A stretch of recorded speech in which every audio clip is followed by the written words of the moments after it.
Hello and welcome to DDOCast episode 559, recorded live on Sunday, May 26th. I'm your host, Patrick. With me this week, we have returning to the show, Evilbeeker. Welcome back. Thanks for having me. Hello, everyone. Happy Memorial Day. Yeah, it's been a while since we've had you on the show. Let's see, the screenshot of the week. Lesson captures the Sharn sky at night in the 416th screenshot of the week.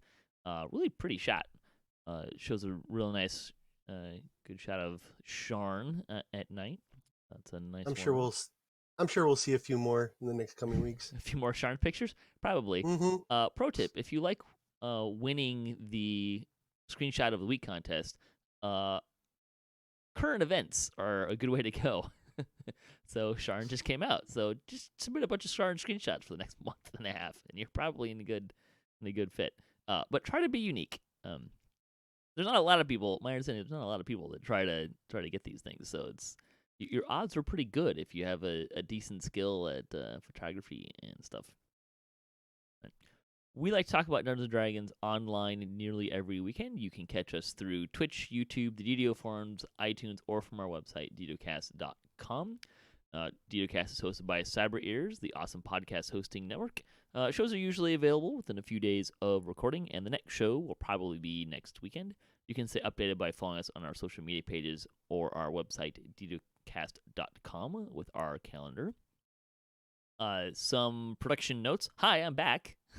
It's been a while since Welcome back. Yeah, been a while since I've done the news. Needed some personal time to take care of a few things. Let's see, other things. This episode should conclude our Reaper status update series. And then after that, we actually recorded yesterday our Masterminds of Sharn review, and that'll take us through June. So we'll have lots of fun there. We had a really great discussion. Really excited for you to hear that next week. I'm a tease, I know. Also, just want to take a quick moment to recognize that this weekend is Memorial Day weekend in the U.S. For those of you who are unfamiliar with Memorial Day, this is a day that we take to recognize, observe the sacrifice of those in the military who have given everything and given their lives, and to recognize their families for that sacrifice. So I wanted to mention that, honor that. There you go. On the podcast this week, where I said we got some news and all this fun stuff. So let's jump right into game news. Masterminds of Sharn released. This was obviously a couple weeks ago, and the damsels did such a great job of reading the show notes. The the release notes for Masterminds of Sharn. So I'm not going to go through everything that's there. But there were a couple things that we kind of wanted to point out, and you had a comment on the Call of Destiny elixirs, which is the new store item, which allows you to get XP in a different Destiny than the one that you're in.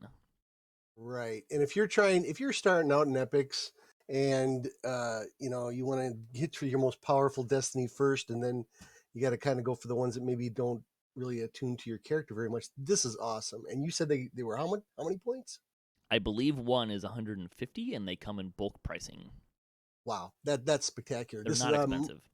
No, this is a great idea. I like it. It's been something that people have asked for a long time. I have heard mixed results of people using them to fill up their Karma XP.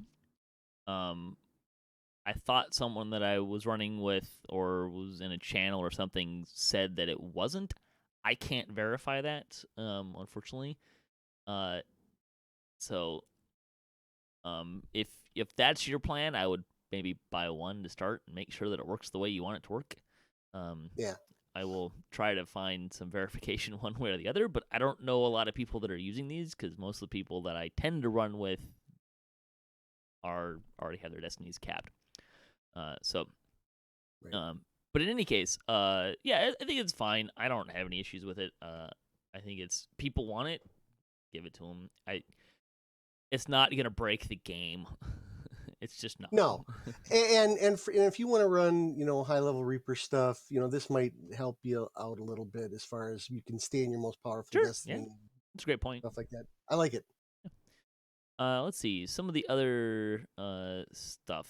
What was a couple things that I wanted to mention if I can find them in the notes? Oh, stone of salve or salve of stone to flesh in eyes of stone and has a cooldown of 5 seconds 30 instead of 30 seconds. That's really nice. If you're running that alone, that can take a while. Sealed in amber has been changed again. Madame Ava is no longer found at the quest entrance. Her objective and dialogue have been altered. So you have to find her. My understanding is the are we looking for the icon or the holy symbol? I can never remember which one's which. I believe the Icon, right? icon. Yeah, I Yeah. believe the icon. My understanding is the icon does not spawn until after you talk to her now. Oh, Which, uh, whatever. Um, there's a couple of locations for the icon that are less desired by most. But it's not. I don't think it's too bad. By the time you can get to her now, and I won't spoil where she is, but she is, to my understanding, consistent in where her placement is. By the time that you find her, you pretty much have everything you need to go find the icon. Anyways, you've probably already been to the room that it's gonna be in, probably, or you're close to it. Not necessarily true, but the number of enemies were also reduced. They did not take them all away. There are still enemies where there weren't before, but I believe their numbers are reduced. And my kind of hope / sneaking suspicion is I think a lot of the respawning is probably what they took out, because you do have to, if depending on how things work out, you may end up going back and forth to the same areas. So I think the respawns are what were really taking people off, and like this is not respawns in a quest where that's an exploration non-linear quest are not very nice, especially when they're nothing but flame skulls. Like, yeah, which I what? know you hate. Um, I don't like hate that. Like they're a fine addition to the game. They're just not. It's like an elemental, right? Like it makes sense that they're in the Sure. game and they serve a purpose, but they're not fun to fight in melee because they just throw you around all the time. And it's kind of annoying. Uh, but flame skulls, you can trip them. By the way, I don't know why, but last I checked, Mm. you could trip them. There is some crowd control that works on them for melee. Anyways, that's work that's been done to address farming of sealed and amber for Reaper XP, which at this point, and we talk about this when we in our Mastermind of Sharn review, seems a little bit like a moot point, because one, the Sharn quests are all really short, or all fairly short, so they took away this quest as being one that you could farm for Reaper XP and gave us 17 more that you could probably farm for Reaper XP just fine. Sure.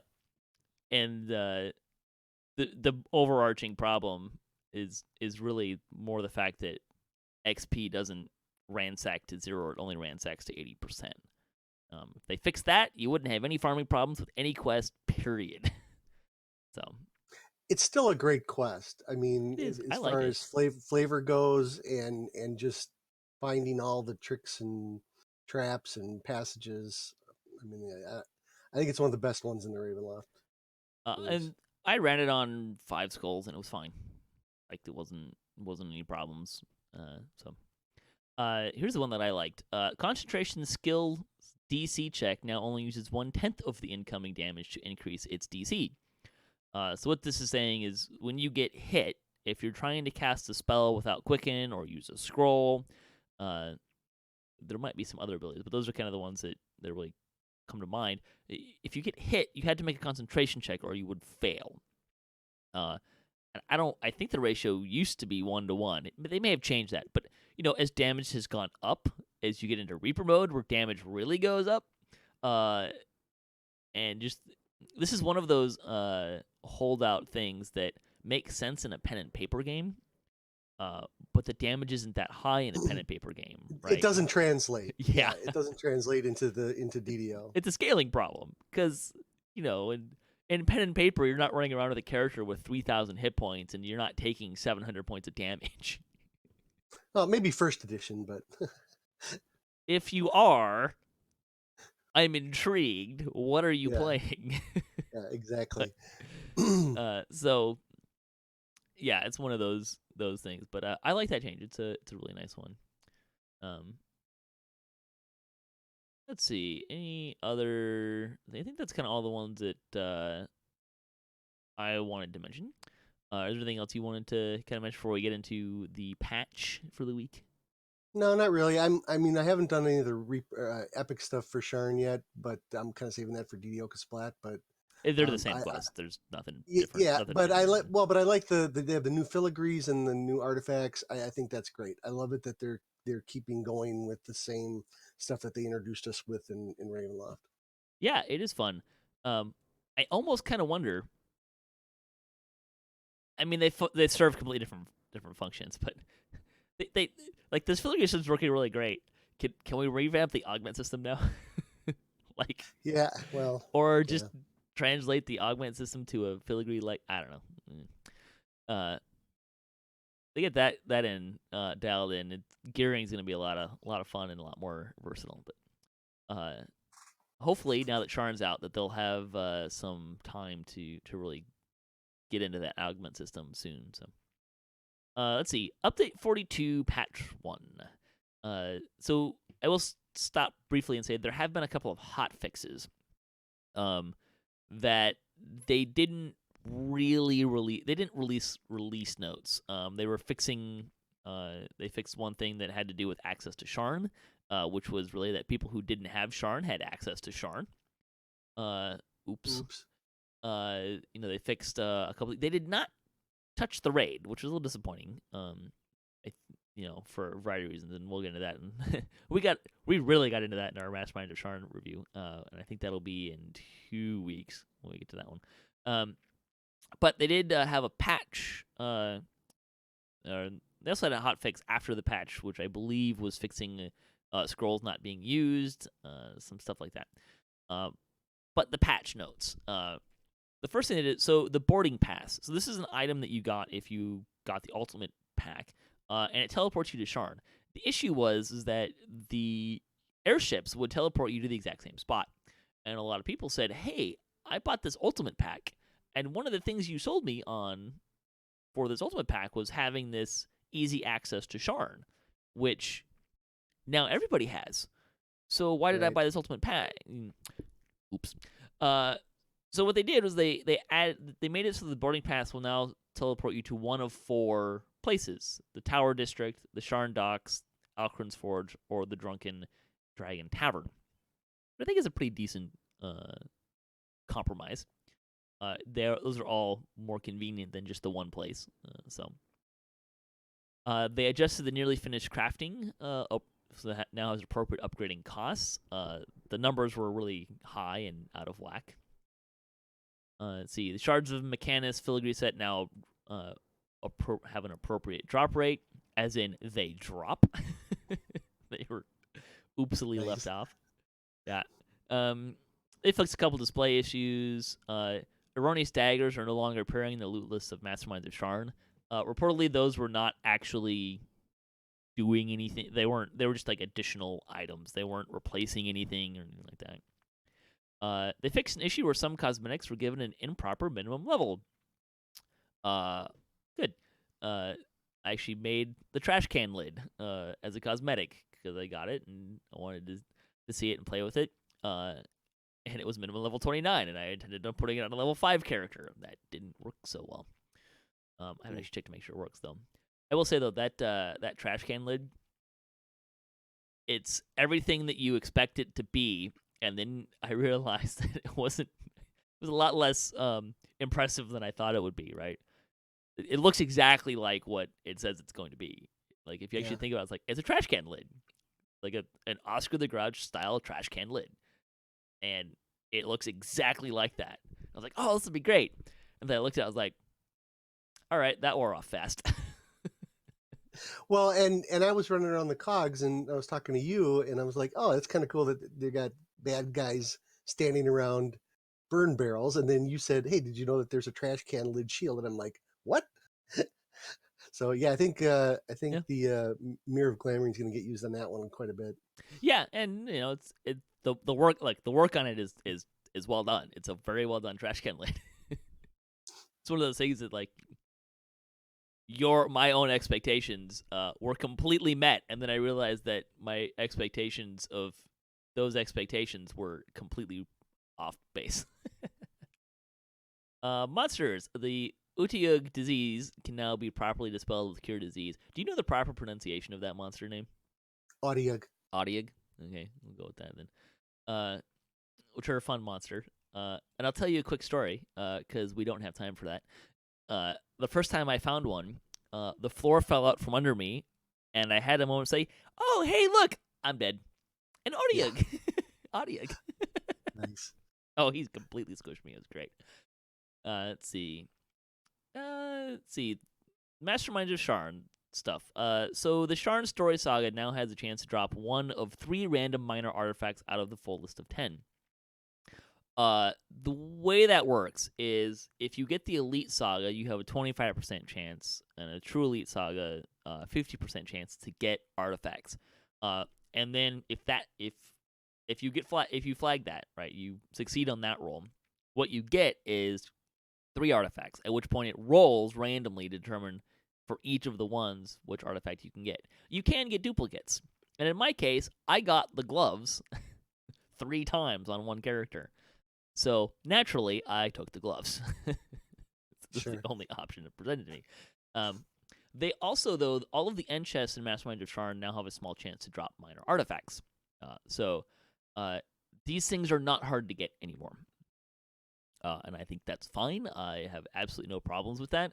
Considering how easy it is to get a sentient weapon, a sentient jewel, I think this is appropriate in a similar regard. So they are bound to character still. They are considered. The reason they gave was a little convoluted because they said this is considered raid loot. And they are available for buying from raid runes, from the Too Hot to Handle raid. But they drop in all the quests now. They were in this saga. Like, I'm fine with them being bound to character, but I think if you're gonna call them raid loot, I think you're off base a little bit. They're not hard to get though, so I wouldn't worry about it too much. Let's see. They corrected an issue with damage reduction on the wash and dry optional bosses in Sharn. Welcome. Those things. Elementals in Sharn have some serious DR going for them. Let me tell you. Best laid plans. They fixed an issue that can prevent the final battle from triggering if players loop through the basement prior to going into the Magister's office. Apparently, there's also a new lever that opens the door to the basement, which I assume doesn't unlock until you finish the waves that come. They also added to the quest objectives some information telling you that you need to defeat 4 waves. So there you go. Let's see. The COG Saga NPCs are once again available and are not giving out raid loot, which is what I heard that they were giving out, which is why they got turned off. Let's see. The Epic Sharn Saga can now be completed by any player at or above level 20. Yay. Let's see. They did some other smaller fixes and stuff. Smash and Burn. The end chest is now accessible even for players with a jump skill lower than 3. My understanding is now that you can get to it with a jump skill of -4, which then prompted an interesting little quick exchange with players in Flimsy Firewood, who designed that quest of how low can you get, that resulted in how low can you get your jump skill. So there you go. Yeah, low jump skill and low swim skill. Those are the 2 big ones. Yeah. Although, I understand why you have a low swim skill, but I mean, jump is actually one of the most useful skills in the game, ubiquitously. Right. So,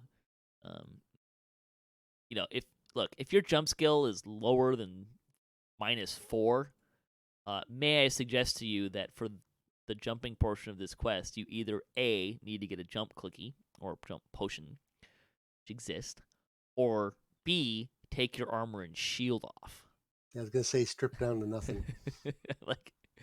I don't know. I feel like a -4 is perfectly acceptable. Now, if you want to talk about how it's very Mario and a pain in the butt to get to, that's totally understandable. I have pretty good Mario skills, and it still takes me 2 or 3 tries to get up there. So, Tactical Detonation's knockdown portion is now treated as knockdown, so players and monsters who are immune to knockdown are now properly immune to the effect.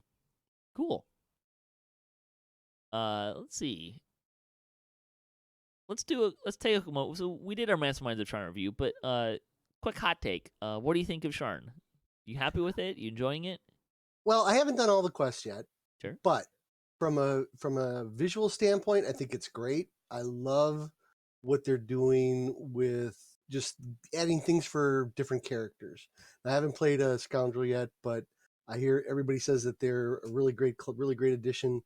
I think it's a great addition to DDO, especially since it looks like the world's coming back around to Eberron. They just announced a 5th edition Eberron product for this fall. So, this might be the second insurgence of DDO where something like Sharn, which is so Eberron and so visually pleasing, that I think it's going to be, it's nothing but good for the game. And when you say they, you are referring to WotC, right? Yeah. Yeah, okay. Want to make that clear. Yeah. Yeah, I think the quests are all pretty much, they're right up there with the quest work is great. They're surprisingly short. I thought I was expecting some. There's nothing like the length of. There's no quest that's as big as like the Castle of Ravenloft or Amber Temple. No. I think it's the one unfortunate thing about Sharn is it's coming after Ravenloft. Like it's the next expansion after Right. Ravenloft, so it's gonna get compared to Ravenloft, which I think is a little unfair. No, I you're right. It's a completely different quest area. It's a completely different feel. It's not horror. It's more, hey, here's a here's city adventures. It's a noir, really. Like there's a lot of noir theme to it. Yep. It's kind of back to the old Stormreach quests. Yeah, they do feel like a lot of them feel like DDO quests in a new area, whereas Ravenloft was, and I think a lot of it has to do with the fact that Ravenloft has what 30, 40 years worth of growth and stuff behind it. Yeah, the first Ravenloft stuff was really run in the late 70s. Yeah, so a long time ago. There's a very rich history that they were able to draw from and adapt with Ravenloft. In Sharn, I'm assuming they came up with all this stuff. Like it's their storyline, and it's a perfectly fine DDO storyline. It's actually a really good DDO storyline and some really great quests. There's a couple that I don't like. But well, and I'm taking them slow because I'm reading through everything. I'm going through all the rooms, checking out all the stuff. And there's a lot of room for that too. There's a lot of being able to do that in these quests, which is great. And there's been a few good surprises for me. The Raptors scared the crap out of me the first time I saw them. That was great. I do like the Cogs. I love the Cog City, the Shack City. I think that was done really well. So far I'm really pleased. I just wish I had more time. So yeah, it's fair. But yeah, no, I think it's a really good addition to the game. It's a great addition. I think they did a really great job with it. It's just in the back of your head. It's always gonna be compared to Ravenloft because it came right after Ravenloft, right? Which, like I said, it's unfair. Ravenloft is perhaps the best content release pack in the game. So that's a really high bar to make, and it doesn't make it there, but it's still a really good set of content. So, bonus days through May 27th, Monday, because of the holiday in the U.S. DDO bonus days gives you a +5 VIP XP boost, as long as a +25% Cannith Crafting XP boost. Store sales. Autos boxes are on sale through June 2nd, so you're looking for that. Although there are some issues with getting them to search correctly. I have had trouble with that. The sales for the week improve your character. You get 30% off of select stat tomes and skill tomes, tomes of learning, treasure hunter elixirs, and select enhancement trees. I assume not the inquisitive enhancement tree, but probably the Harper and falconry and Vistani trees. Let's see. The weekly coupon code gets you a lasting potion of tumbling plus 20 times 5 with the coupon code at TumblePot. Let's see. The cloak code, which I did not write down. I think it's Guess I Like Cloaks. I think that's what it was. I think, yeah, I saw it in the forums. I didn't write it down. I usually go to the webpage and get it when I'm ready. Yeah. That is the last one. So they have all of them now. And if you they are good until the end of the year, if I remember correctly. Guess I Like Cloaks. Yep, that's the correct one. And they should be available through December 31st, 2019. So you have plenty of time to get them. But you can get all of them now. There you go. All right, let's talk about community news. The 334th Chronicle. Drac and Pineleaf played through DDO Masterminds of Sharn. I believe that is their what they're calling their Heaven and Hell series. What they're doing is correct. They're playing. One of them is playing a Tiefling, and one of them is playing an ASMR. I will guess which one is which. Yeah, right. Not hard to figure that one out, is it? See, Axel plays through Sharn in a series of videos. The High Lords of Malkir had yesterday. They hosted Baba's Hut and Curse of Strahd teaching raids, which you can also you can check those out on Voodoo's YouTube page or Ginger Spice's YouTube page. I think he uses Ginger Spice. I can't ever remember right off the top of my head. The comment for the week: what is the best way to defeat a Forge Wraith? Ice. That's the best way. Run away. That's not defeating one. Oh, that's true. Okay. Have a lot of guys with you. There you go. Yeah. Although you got to be careful there, because if you let one of them die, you get another Forge Wraith. Yeah, I figured that out. Yeah. Let's see. I am not sure if this is a typo or if this is actually the name. So the guild name is N-Uber. That's how they, or Nuber. It looks like it's a typo, but I'm not sure. Anyways, it's a level 152 guild on the Galanda server, open to recruitment. You can click for their forum post to find that out. Fansite news, we got a shout out for episode 558. You can check out Psycho Blonde on Thalanis in another episode of Free DO. Mickey's Delirium had another raids week, 123 raids week, almost up to 3 years worth. Well done. Let's see, you can watch part 6 of the Sunless Citadel from D&D Night on DDO stream. My understanding is that concluded that series. It did. Let's see, DDOPL folks continue their Warforged adventures. Shu cobbled a Deepwood Elf Stalker. Doug Glendower's back with another episode of Bard Life, and you can watch Rogue Para Heroicas. Yeah, I'm gonna stop there. Sure. Okay. Let's go with that. Yeah, my foreign language skills are not great unless we're talking about German, in which case they're nur ein bisschen. But there's I believe that is a Spanish show. Let's see. Also, the weekly Wednesday lunchtime live stream as well. Axel had a video. This is, I think, a week or two old, but I want to talk about it. Axel had a video talking about a new raid difficulty, so we'll link to that. My kind of sense of the sense is, so what he's arguing for is we need to have a new difficulty for raids so that people can learn how to run the raid. Like a casual or something like that? I don't know. My stance is firmly that, one, no, we don't. That's what normal's for. That's the point of normal is to learn the raid and for pugs to run the raid and win the raid. So I don't think we need a new raid difficulty. And a lot of that argument is kind of say, hey, we have this Reaper mode, so it'd be really easy to take that and do raid difficulties. Like, well, no, Reaper mode is a system that applies to all quests. What they're talking about, and people are saying that we need a new raid difficulty is, I think this was a forum post as well. Like, that's something that I'm pretty sure they would have to actually go in and touch every single raid individually to make that happen. So I don't think I think they should just balance raids so that you can a group on normal that pug group on normal with a degree of knowledge and a reasonable amount of gearing uh, that follows and deals with the raid mechanics in ways that they are more or less meant to deal with should have a reasonable chance of succeeding at the raid.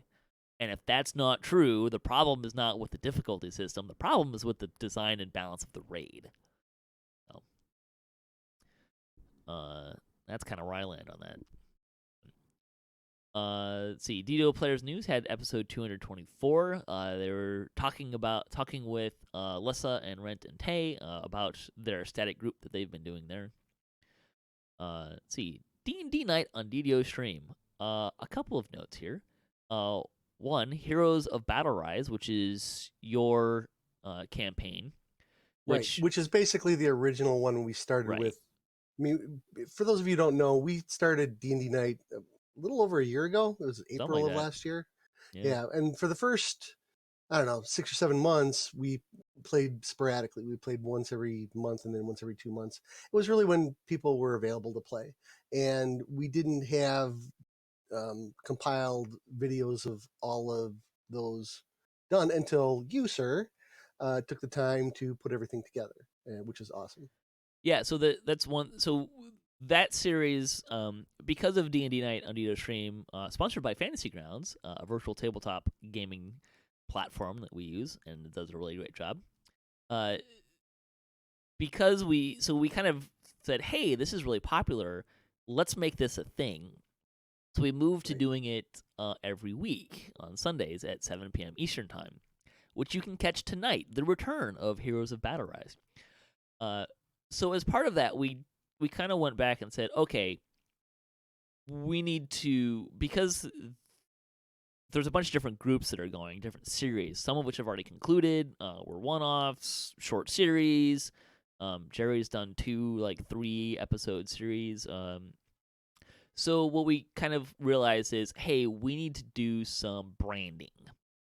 We need to make it easy for someone to follow a particular storyline if they want to. So we went back and said, okay, we rebranded the original group, which is the group we're talking about, the Heroes of Battle Rise, and then I went back and recatalogued everything and got everything. We've standardized the descriptions and kind of gave that information out. But Heroes of Battle Rise is that everything has been back cataloged now, including Heroes of Battle Rise, which was the last one. It's all available on YouTube. If you go to DDO Unlimited's YouTube page, there's a playlist. Which, if I think about it, when I'm producing polishing off the show and pushing it out, I'll try to remember to include a link in the show notes. You can add it you can add the playlist as a favorite in YouTube. Right, and yes. But it has all of them in there now, including your bonus D&D night. The Waterdeep Dwarves is on that list. Yep. So it's a lot of fun. It's been a lot of fun for a lot of folks. But yeah, and we're trying to keep it clean so that if you are only following 1 or 2 groups, it should be really easy for you to figure out which one is which. That's why we renamed the original series Heroes of Battle Rise. Right, and we're naming the episodes too now, so it's like episode 1, episode 2. So just in case you come in and see, you pick up one streaming some night, and you're like, oh, well, I can go back and watch the previous ones, and we reference previous ones, quite a bit. Yep. So it's been a lot of fun, and yes. We may even be looking for more players and maybe even more DMs in the future. So. And you don't have to necessarily stream on Sunday nights. You could be part of the program, stream on a different like I do with the bonus D&D night. Like I stream on Friday nights on my channel, but then it's part of the D&D night initiative. So then we record that and we post it to the YouTube page. And sometimes we use it when we needed an episode for a week. Yeah, if something happens, happened and we needed one last minute, and we threw one up that already aired. So, yeah. So the goal and what we're working toward, or we've been working toward and trying to ensure, is every Sunday night, 7 p.m. Eastern, on twitch.tv/DDO Stream. There's D&D night on DDO Stream, hosted or sponsored by Fantasy Grounds. which a quick note on Fantasy Grounds as well. The Fantasy Grounds Unity Kickstarter goes through the end of this month. The 30th, 30th? actually. Yeah, okay. Yeah. So they're creating they're updating the platform, I guess you could say.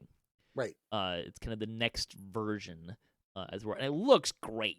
And hopefully I did my things correctly and backed the right one, so I could play with it when it comes out. Yeah, and part of what they're doing is they're moving it. I mean, the original Fantasy Grounds code was written over a decade ago. Sure. So by doing it this way, now you can run it on Linux, you can run it on Mac. It doesn't have some of the weird networking restrictions that the previous version had. It's going to be a much smoother product all around, and it's hosted in the cloud, is my understanding, as opposed to on your computer.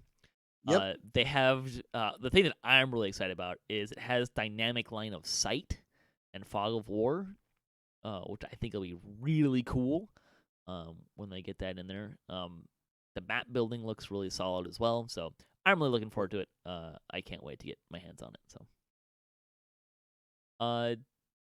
DDOCast news. Unless there's anything else you want to say on D&D night. Nope.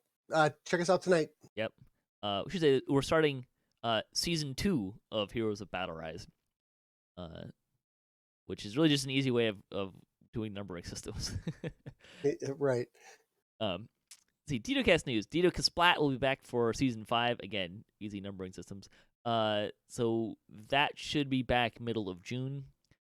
We may be moving nights from Tuesdays to Wednesdays. Still trying to figure some of that stuff out. There's some things in my life that are changing on how my Tuesdays and Wednesdays interact with each other. So we may do Wednesday nights instead of Tuesday nights. But we'll let you know when that's coming back. It is coming back. Also, I want to let folks know, if you have run Smash and Burn yet, you will be familiar with a new puzzle in the game. And I have created solutions for everyone to use. And so I will link that in the show notes. Kind of let you solve the puzzle from wherever you need to start from. So, general gaming news. This was posted on the forums a couple weeks ago, and wanted to bring it up. So if you have interest, you can go check it out. The Protecting Children from Abusive Gaming Act. This was, I believe, it's legislation that was proposed. I thought it was just in a state, but it might be U.S. Basically, the short version is it's proposed legislation that, and this has been proposed off and on for a couple years, is my understanding. Proposed legislation to prevent gaming industries from targeting children and to make a bunch of money. So things like loot boxes and pay to win. That's kind of what's going on there. Yeah, so it was a senator from, I think, Montana introducing legislation seeking to ban exploitive video game industry practices that target children like loot boxes and pay to win. That's kind of what they're trying to do. It's not the first time that it's happened. So there you go. So there's a forum that didn't go too far.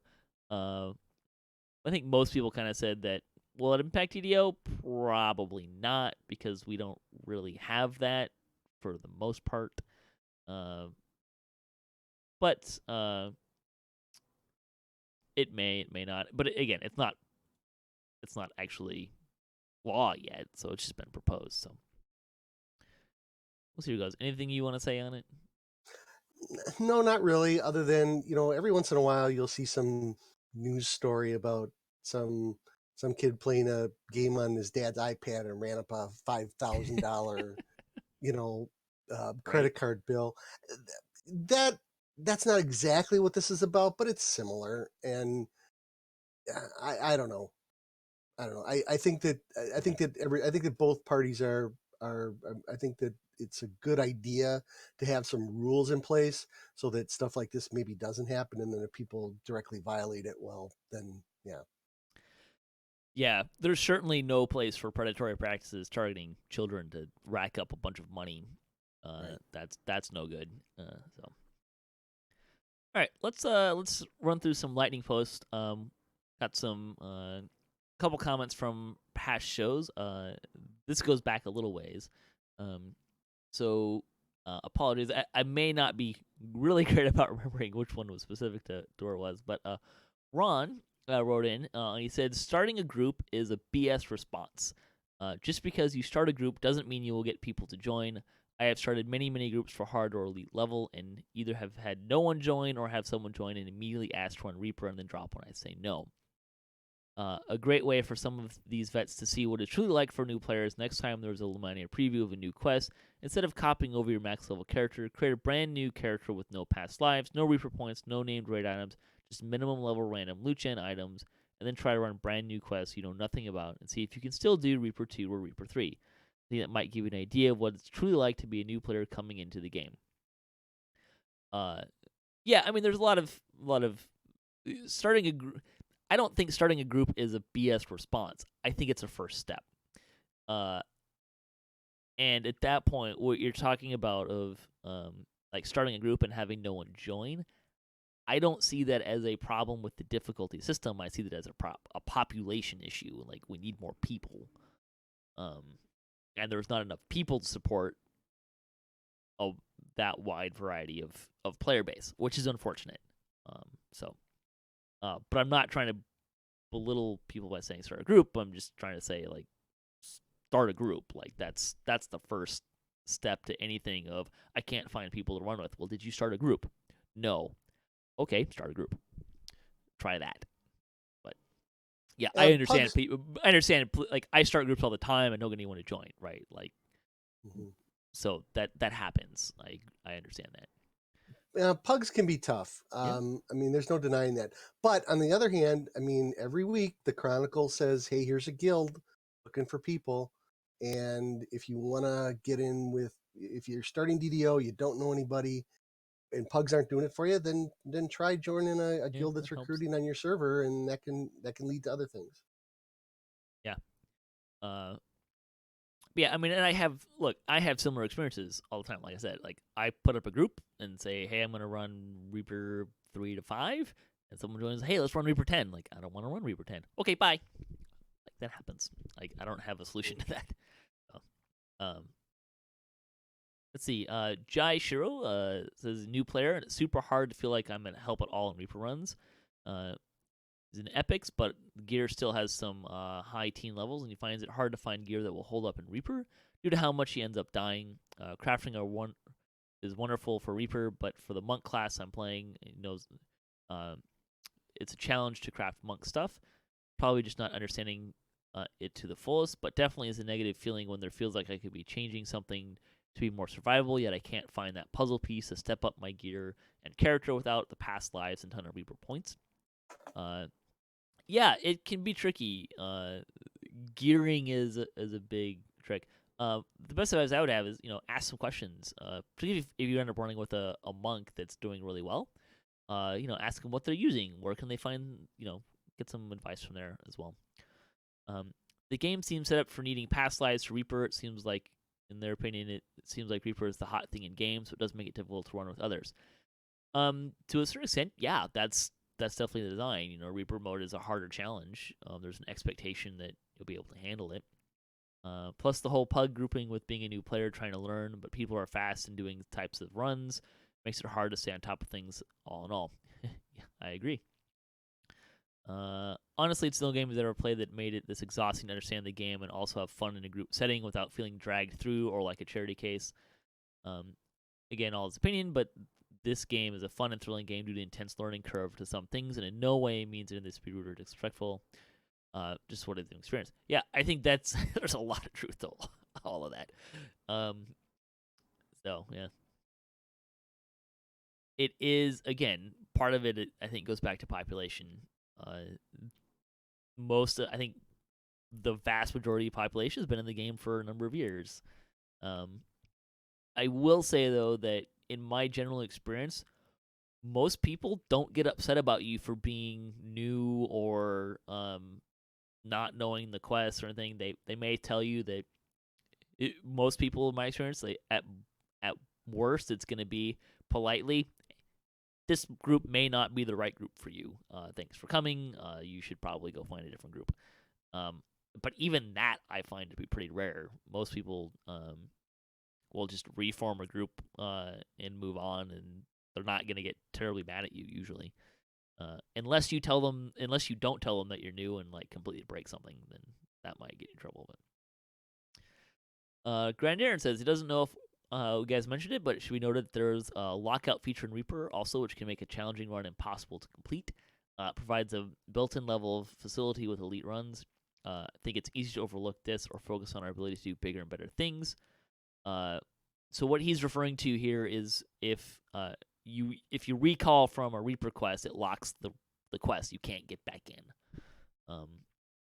So he does not think this 1 point tips the scale to make R1 tougher than Elite. If you're cruising through content, then it's a moot point. Thinking that adding more increments to the amount of Reaper points that could be applied according to level might be something to think about. It's pretty weird when you can multiply your hit points by 3 at level 5. Maybe only allow 5 points in the endurance tree and 5 points in the melee or magic power tree. There is an artificial limit. I think you can only spend about 40 points at level 4 when you get it, but sure. Let's see. So those are all about Reaper stuff. We had a bunch of comments about our show on alt lives versus past lives, or alts versus past lives. Ron said the Reaper XP boost was a horrible idea. The reason you say this is that because when Reaper came out, everyone at SSG said Reaper wasn't for everyone, but then they put in all these benefits to running Reaper, and now, as many have said, Reaper is becoming the new standard difficulty. If Reaper wasn't meant for everyone, then why put all these incentives to run it? Because no one would run it if there were, or a lot of people wouldn't run it if there weren't incentives. That's the reason. Mark says he doesn't see anything wrong with the progression system. Every hobby has people at diverse experience levels, and good environments like DDO have appropriate challenges for all. On the +8 tome, you should be able to earn them with an unbound material collectible by mains and alts. That's an interesting idea. I would actually say that you can, because if you run favored, you get DDO points that you can then spend on things like tomes. So. Fuzzy Duck says he doesn't worry about making sure a character is, quote, at level for new content. The first one or two through it are generally going to be Heroic Elite on one of his cap characters, so we can go for a relatively casual sightseeing tour, enjoying the new things, and maybe get some shiny new toys for characters running heroic levels. He's got about 10 characters that he uses regularly, all with a handful of past lives and one class completionist that he's gradually doing epic and racial lives on, but unfortunately made the mistake of leveling that one as a tiefling wizard Eldritch Knight. Is enjoying it so much at cap he doesn't want to get back on the TR train. I understand that a lot. Overall, about half his characters are capped. The rest are spread through the heroic and level and low epic lives. His typical approach is to play whatever he's in the mood for at the time, catch a pug raid if possible. Most recently, he's been enjoying the shiny new Inquisitive tree, so he's been focusing on leveling that character through heroics. There you go. Karate Mac said he really appreciates Cordova's comments. They show they've been listening and get what much of them have been saying and asking for. For heroic XP, says limiting the XP penalty to second life requirements would address many issues raised by those of us who love alt play or are interested in a better experience for newer returning players. For account level benefits, he found the comment on Reaper XP interesting. 90% individual, 10% shared. But what if instead of this type of system, a system which limits the impact of sharing or reduce? For example, let's say you were able to share Reaper XP, but that capped at the XP required for 10 Reaper points. Once earned, every character you create will start with 10 Reaper points. The rest you have to earn for the individual character. It feels like more complicated and not really what the idea was about, but it's interesting. Something similar could be done for past lives as well. Maybe once you earn 3 past lives on a character, you get a tangential benefit. Maybe. I think... I'll hold that thought for a minute. Robin said he'd rather just have the 10% shared across the board. First 10 Reaper points are relatively easy to get. He has about 15 tunes, and most of them have 10 or 15 Reaper points, but no tunes with 20. I think the flat 10% share would help me not fall completely off the power curve in the long run. Likes the past life suggestion, even though I currently don't bother with racial heroic past lives.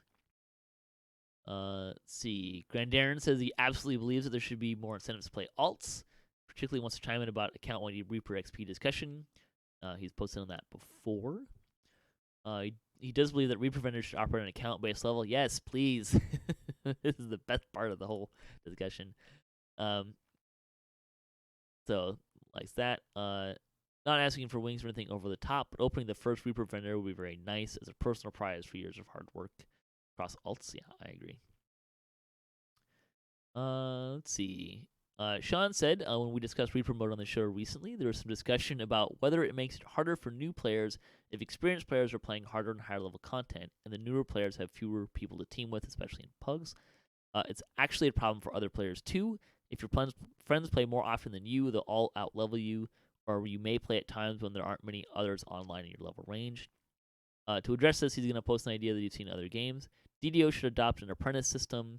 This would allow characters to temporarily raise their level when joining a high-level party.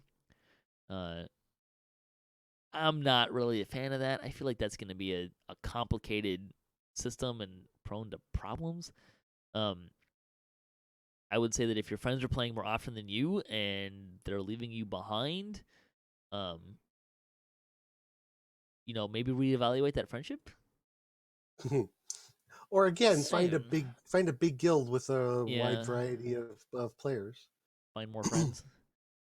Look, it's tough. Like this speaks to my experience more, in that like I've got a bunch of friends that they level way faster than I do, and they typically leave me behind because of how my schedule works and all that stuff. So, yeah. Yeah, I think there was a lot of great discussion in that. I think my 2 cents of alt lives versus past lives. I kind of wonder if maybe it would be better. We'd be better off if we just said, okay, there's no more bravery bonus. Maybe there's still a bonus for running stuff on our difficulty the first time, but it's less. And then reduce the XP that you need to get to achieve different levels. Well, and look at it this way too. I mean, especially if you're in heroics, so you can start a character at 4th, 7th, and 15th level. And one of the things I was hoping that they would bring back is the Ravenloft 10th level thing. Probably will. Maybe someday. But you can start characters in those ranges, and then like a lot of times when we would play, it's like, well, who wants to work on what tonight? Oh, I want to work on my 10th level guy. Well, then if you didn't have a 10th level guy, you could start a guy like right around that general area. Or, hey, I want to run these new Sharn quests and I don't have a 15th level guy. Well, there you can do a iconic up real quick. You don't have to be left out if you're, but they do give you, there are some skips in the game if you're willing to take advantage of them. Well, but I don't think that addresses what a lot of people are saying, in that, you can invest in one character, and if you get all the way up to triple completionists on everything, like there's a lot more power there than should new character. Sure. Right. But yeah, and there is that. But for people who are, no, I got nobody to play with at this level, or my friends outdistanced me, and now, now I'm stuck down here at 7th level.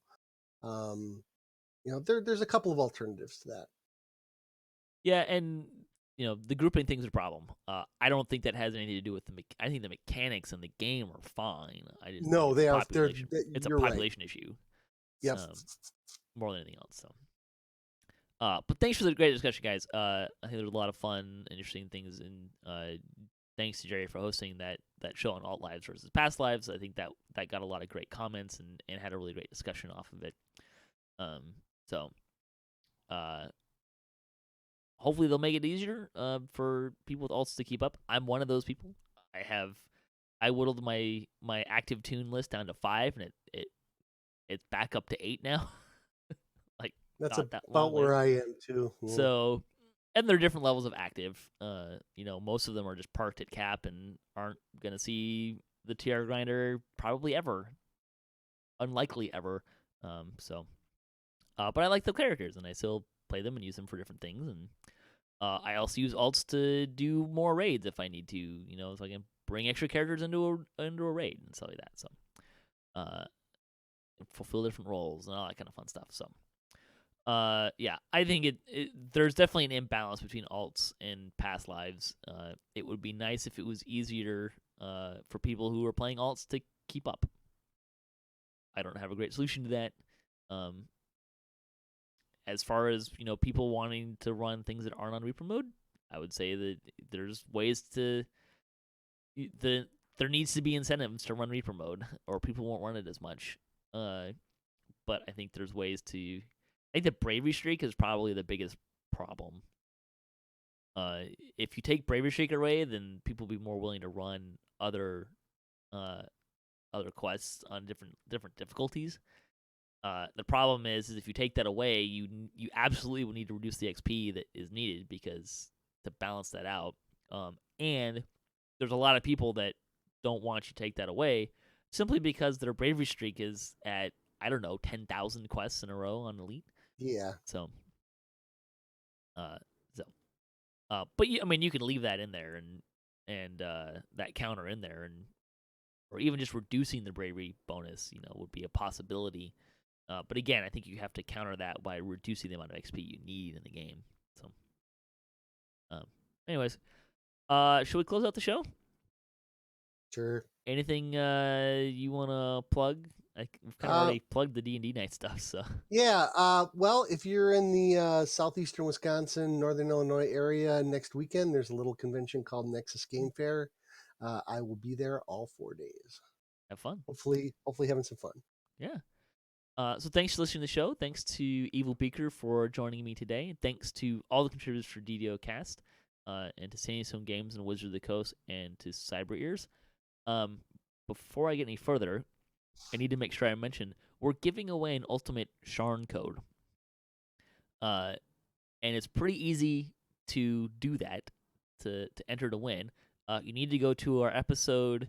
So you need to take a picture from DDO and submit it with a brief sentence. I'll give you a hint. A brief sentence is not a paragraph. But give us a brief sentence why you should get the code to go to Sharn. And you can submit that by either emailing me at DDOcast@gmail.com. Please include your forum name.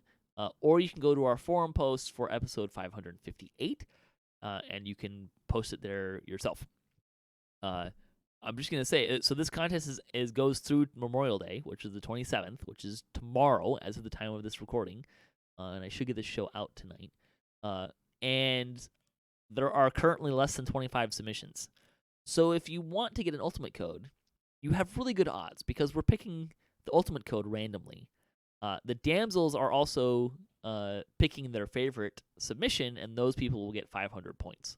Like I said, currently there's less than 25 submissions. So there's a really good shot of getting an ultimate code here.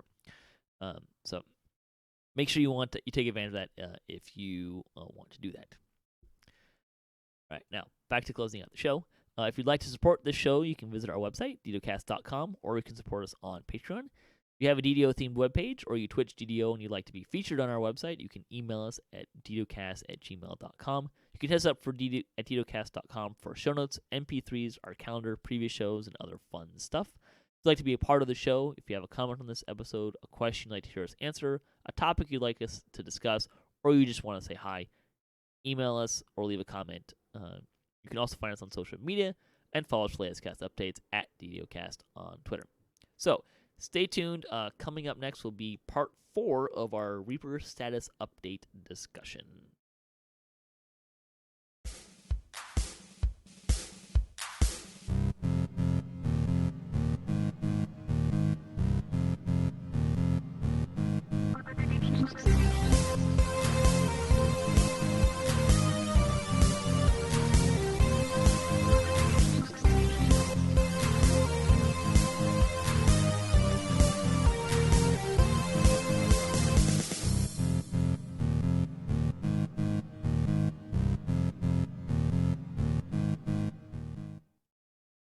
All right, welcome back to DDOcast. We are continuing our discussion on Reaper mode.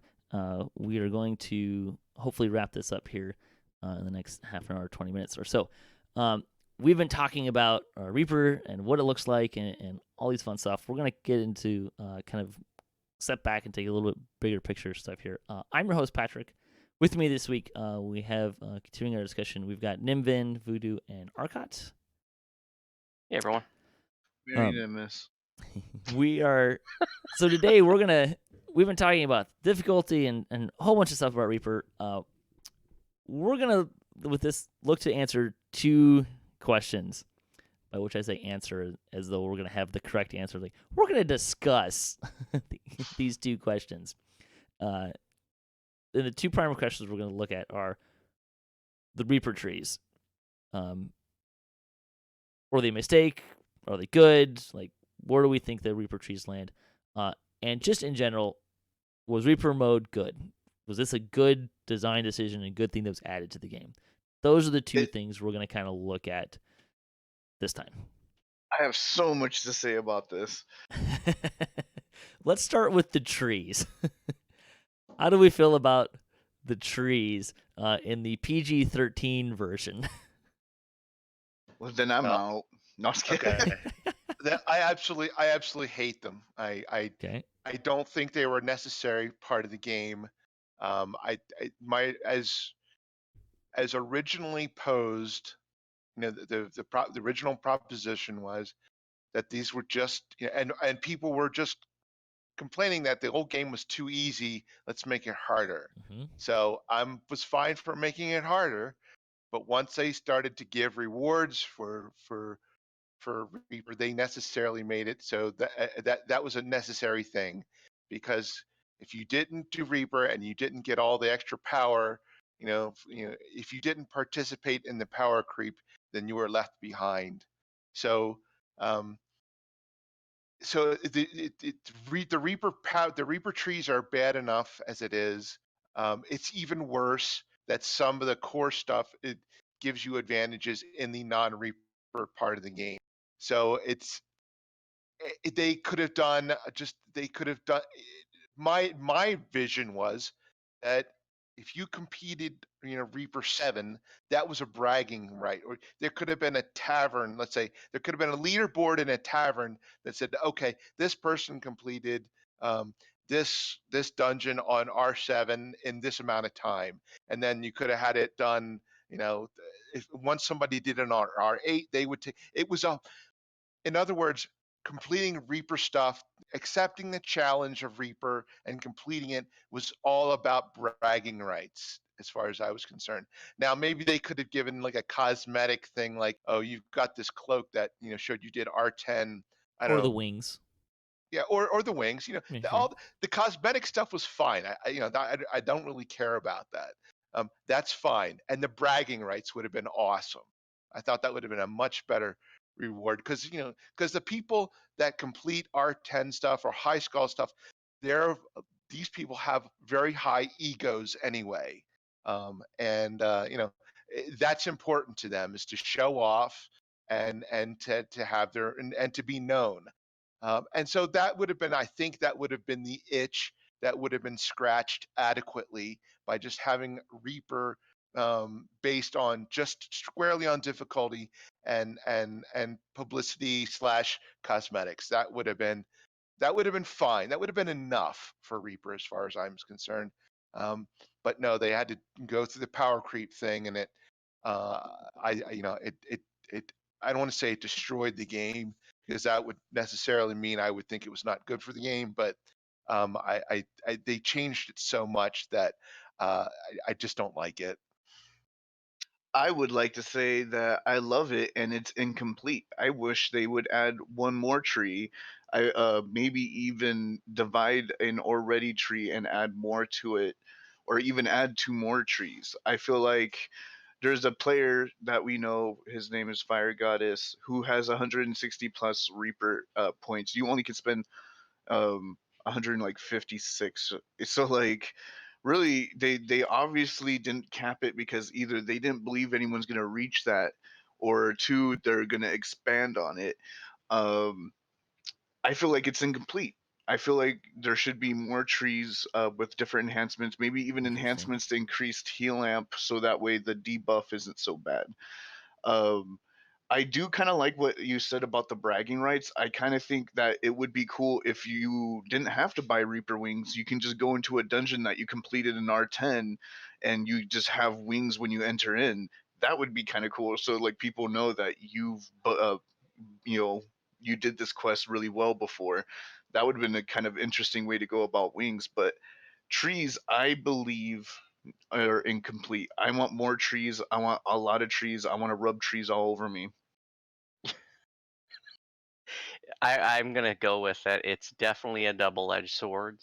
I feel what Arquette is saying, no doubt. At the same time, I feel like they do provide a good incentive for people to do Reaper and to step it up to get more Reaper XP. And I do really like that some of the cores work outside of Reaper mode, because I feel like that encourages people who maybe weren't so hot about Reaper mode to get them to play more Reaper mode, so they can benefit from some of those, even when they're saying, maybe just doing like a hard raid, for example. I also agree with Nimbin 100% that I think another tree needs to be added. What I would like to see them do is separate the melee from the ranged and have a separate melee tree that would be a higher hit point tree, because there's this big scream about, oh, melees are, it's unfair in Reaper mode, and they gave them this epic defensive fighting, which is, I'm so against that. Utterly ridiculous the way that they It was parsed that silly. out.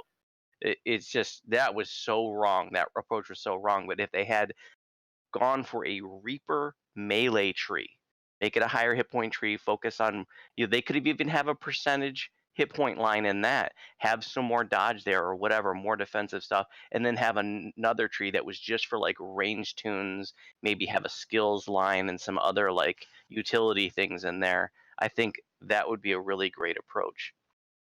So I'll say a couple things. One is, I think that's the most I've heard Voodoo comment on something about melees on the show. So I think there's this weird dynamic for me, because I'll be honest, if there weren't Reaper trees, I wouldn't run Reaper very much, and if I did, I'd just be running on R1, because all I'd be doing was getting the extra boost in heroic XP, which, to be honest, might be too much. I don't know. That's, although in the grand scheme of things, XP in this game is not that hard to get, so I think it's kind of a wash there. So I personally, I like that there's trees and there's points and there's things that you can do with them, because I think without that, I don't think Reaper would be as popular as it is. I don't think people like running a quest, like completing a quest for challenge a couple times, great. But like, why would you do it after that? Like, if you complete a quest on R10, why would you ever go bother doing that again on R10? It does give it some longevity. Well, there is Yeah. a reason. There is a reason to keep doing it on R10, and that is that each skull that you do gives an extra percentage point chance to get a 1%? named item dropped in the chest. So As someone who has run No. search and rescue on R10, I'm not doing that again for a 1% chance to get loot, because Yeah, I can agree. do it. I can do Well, it it's 10%. so much. I No. don't care. It's gonna take me 5 times longer to run the quest on R10. Like, people don't run R10 for loot. And I know this because when we had the loot bonus and people were looking for Reaper helms, they were running stuff on R1, because you get through the quest, you may have a lower percent chance overall, but 10% chance, to get one chest at 10% chance compared to ransacking the chest in that same amount of time on R1 for 9% chance different. Like that's not how people think. That doesn't make any sense. It's not efficient anyways. So like, I don't like, if that was the only reason to run R10, people wouldn't do it as much. People wouldn't run above R1 very much. Like that Reaper XP has to get you somewhere, and it has to be more than cosmetics, because if that was true, people wouldn't be doing that, right? All right, So let's I think let's just take a step back then. Let's go back to why Reaper was made to begin with. And you guys correct me if I'm wrong, but it seemed to me that there were a certain number of folks on the forums that that were crying for higher difficulty, that it was too easy. And I would just like to get an honest opinion from you guys about what percentage of the community was crying for, a higher difficulty that Reaper wound up being. Was it 10%? Was it 5%? Was it 20%? I mean, I think in the end, one, it's irrelevant, and two, it's not like, what's it matter? I think we needed something because the challenge, and we talked about this earlier, is the challenge that we were getting is like you need to keep people in the game, right? And if one of your fundamental problems of the game is getting new players in and keeping them and getting them to the point where they're spending a lot of money in the game, like if that's a major barrier for you, you need to keep the people that are spending a lot of money, which are going to be those power gamers and a lot of those people who want more challenge. So the percentage of the population is irrelevant. You need to keep players and as many players as you can. And when you start designing quests with this idea that people want to be challenged and the idea that challenge is what keeps people coming back, and like you can't just have something where people get everything that they want and then they leave. That's what happens. So you need to keep people challenged and keep raising that bar. So having a well, system that promotes that and keeps those people in is imperative for a game like DDO. sure. And I'm not suggesting that Reaper should never have been developed to begin with.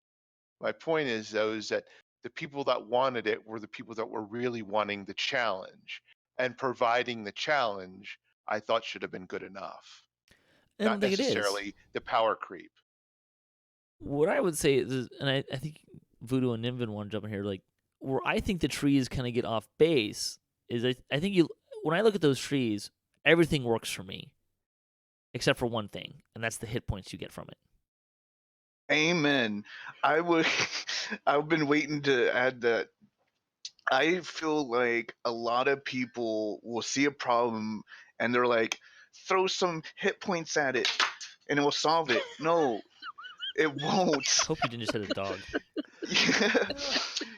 I'm so tired. I would love it if the magic tree would give us increased MRR cap. The melee tree will give us, heal amp. And like I would like something different. I grant it more hit points, great. But with the epic defensive fighting stance and all this thing, that it feels like all the devs feel like, oh, it's hard. Just give them more hit points. You get hit points. You can like, no, Oprah, we don't need hit points. We need survivability. Yes. Please give us survivability. Yeah, but y'all are complaining it's too easy anyway, so what the hell you need it for? Well, I need it because Legendary Elite's really hard for me. Uh-huh.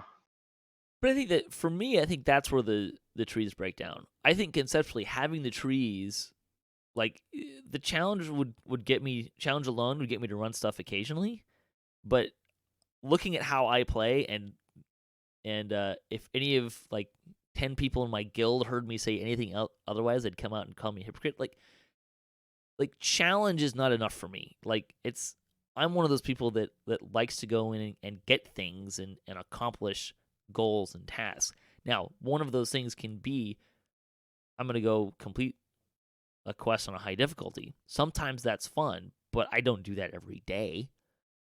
Right? Like it's not enough for me to run like I had a bunch of alts and I've powered that down. So this idea of just spending a whole bunch of time to complete every quest on R10, like that doesn't interest me, right? What does interest me is like the Reaper trees are fun and interesting and new dynamic into the game. Yeah, I agree. Like right now, my goal isn't to get all the Reaper enhancements. It's just to get 123 Reaper points, so I can get all the cores because they apply no matter what. And my guild leader just said we don't run everything on Reaper and raids. So when I do get to a point where I have nothing but raids to run, I would have the extra 100 hit points, the extra saves, the extra dodge camp, the extra melee power, whatever I need from the cores. And that's comfortable for me. Well, that's where I think like Another the big problem is, right? Like you look at the trees though, and like adding one melee power for one action point. I know the game is a game of plus ones, but I think you can get like plus 12 melee power or something out of that tree. In the grand scheme of things, that's not a whole lot, and the amount of investment it takes to get that is almost borderline excessive to get 12 melee power.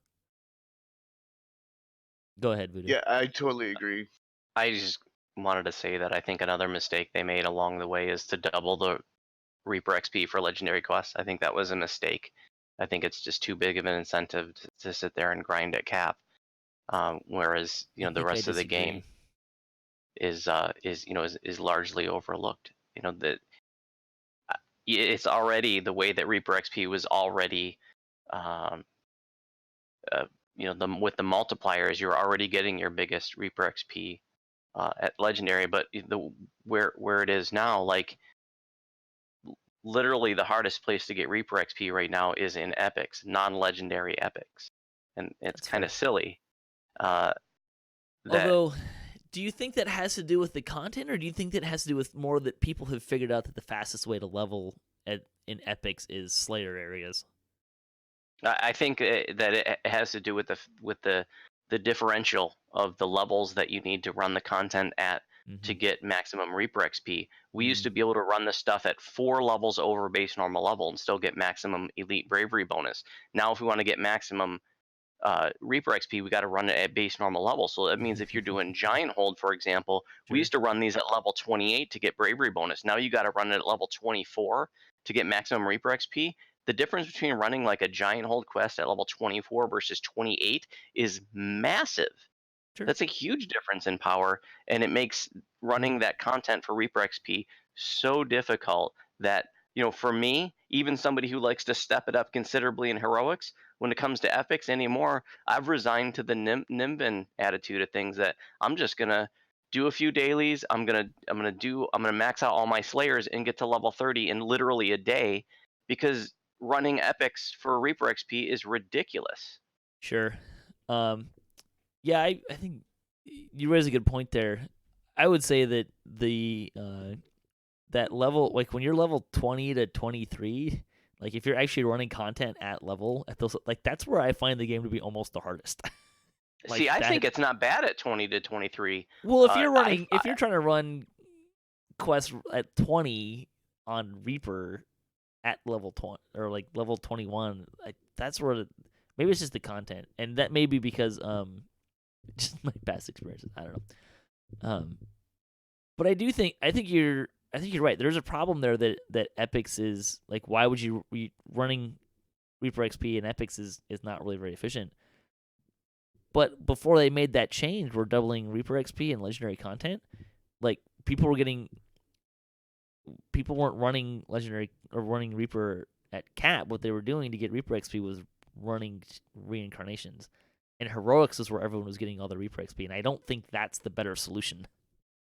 I think you're right. The legendary thing is there's probably a breakdown there for epics. Maybe they need to raise the Reaper XP for epics by 50%. I don't know. Well, I think that maybe they should have readjusted the scale instead of just saying, "Oh, we're going to double it here." I think that is just over the top. It is really challenging to do high skull heroic content, but it comes to a point where you're like, well, it's just not worth spending this extra time.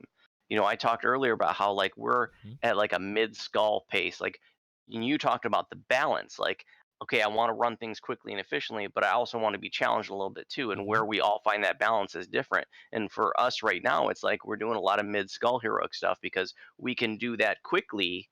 Right. Without, not spending a lot of time, but still get a decent amount of reward for it. I would like them to revisit their formula for RXP rather than boosting it in certain areas, because I feel like there's some quests that are long that give the same as much RXP as the short ones.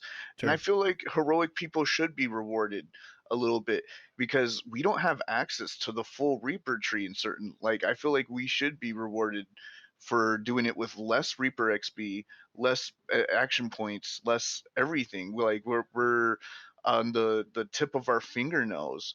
Like me and a guildie duoed Lost Tome on R10, the level 2 quest in Harbor R10. You need a turning cleric to do it, and a Gibbers blade, but you can do it. And I feel like you should be super rewarded for not having any points basically at that point. You just have 8 action points plus your racial AP and all that. You have no Reaper points, and I feel That's like a really good point. At level 2 and 3, Reapers are extremely difficult because you don't have your Reaper points yet. I would say the other part about the legendary doubling the XP or RXP in legendary, keep in mind that people are rerunning that content more than you're going to be running it at another level, right? So it's not just about that first time XP. There's also an aspect about it that needs to be about rerunning, like people who are just staying at 30 and they've run everything on Reaper, so all they get for Reaper XP is rerunning stuff. I think that plays into it a little bit as well. that is true. There's there's definitely two groups. There's people who live in endgame, and there's people who just recycle their lives over and over. And I feel like none of them should be ignored more for the other, because there is merit to both sides of gameplay. Right. There is merit to the people who stick to the hardest difficulty and is trying to get the best gear and do the best they can with what they got. And then there is merit to people who wake up into a new body and doesn't have all the end game, don't have epic destinies, don't have any of that, and is trying to challenge themselves from Korthos up. Yeah, and I think the doubling XP in legendary was successful in the sense that I think it shifted people's frame of mind of. I think it's true that being at cap, you should not be fundamentally way worse at generating Reaper XP than reincarnating. I could see an argument from them being fairly parity, but like it shouldn't be fundamentally worse, and that's where we were before we got to that point. Okay, let's we've only got a couple minutes left. Let's wrap this all up. So, fundamental question: was Reaper mode good for the game? Yes. I'm gonna keep it simple and say hell yeah. I'm going to be contrarian and say no. Interesting. You want to expand well, on that a little mostly briefly? Yeah, mostly because it seems to have done, like I said it did in the very first segment. It seems to have separated even more widely the newer players from the veteran players, and I think it's discouraged. I wish I had actual hard data to back this up, but I don't. So take this with a grain of salt. But I would be willing to bet there a lot more players have quit. New players have quit early in their DDO experience since Reaper came out than they did before Reaper came out. I think the game, the player base has split that far, that wide since Reaper was introduced. Now I get it that it probably has kept a few players, but from quitting, some of the older players from quitting, but I just it's just a feeling that more new players have quit than older veteran players would have quit. I agree and disagree. I felt like when they added Reaper mode, when it was brand new, everyone had 0 Reaper points. That meant someone with a bunch of past lives and someone who was just starting their lives in DDO were equal. You know what I mean? Like at this point, everyone was shit at Reaper, or relatively poop in Reaper, and I felt like it was a really good way to it was a chance that everyone could get on this elevator and be lifted together. And some people did, and some people didn't, and some people ignored it. Some people thought it was irrelevant when it began. My first life coming back was an elite, streak, and then I started doing R1s, and like I said, I started 3-4 months after it began, and look at me now. I will say that I have had more fun in Reaper mode than in those first few months, and even since then I have had in the last many years. I think Reaper mode is a lot of fun. It's been fun trying to earn Reaper points. We're to a point we celebrate every Reaper point that we get, and even though I think the wings are so awfully ugly, it was still a fun accomplishment for me to finally get them on Ginger Spice a few weeks ago. I really wish they'd make some new looking, better looking ones, but it's still pretty cool to have accomplished that. I think Arcot raises a lot of good points. I think where I kind of He tend does. to land though is I see a lot of those things as like they're problems, but I don't see them as the fault of Reaper mode. Like the divide between players, like that was there. Reaper mode definitely accentuates that, and accentuates the problem. And the problem I think needs to be addressed. I don't have a great solution for it, but I don't know that I would say that that is a problem of Reaper mode. And it might be a little too semantic about it. And also, someone in the chat said that like Reaper mode can't be a success. You doesn't think Reaper mode works if R1 becomes easier than Elite. I don't know that that's necessarily true either. I think it's again, there's a design flaw there, but I don't think it doesn't mean it doesn't work. The biggest takeaways I have for Reaper mode is it's fun. I enjoy it. I like the variety.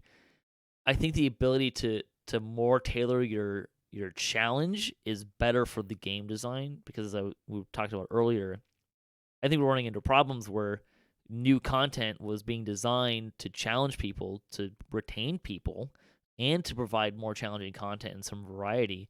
But the way that they had to do that and the mechanisms they had to do that of just normal hard Elite was making Elite a lot harder for other people that want to run Elite, but it was too hard suddenly, and with all the mechanics you have that revolve around Elite, that becomes a problem.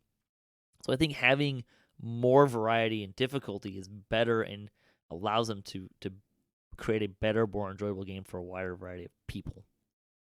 I think that's kind of right, Atlanta. But I think we've talked about the trees, and I think the trees are a little out of whack, and I think definitely like hit points and some of that stuff there's some issues there. But I think at least from a conceptual standpoint, I think the game's a lot better for it, especially having known several people in my previous guilds that they left because they got bored. Because they could complete the hardest stuff on Epic Elite. There wasn't more difficulty there for them. And I think Reaper mode would have kept a lot of those people in the game. Anyone else want to shout something out here real quick before we wrap up? I want to thank these guys for joining me today, Arcot, Nimvin, and Voodoo. It was a longer recording than we normally do, but I think everyone had a lot of fun, and we had a lot of great discussions, so thank you very much, guys. And thanks to all the people in the chat, and I hope you guys all really enjoyed this.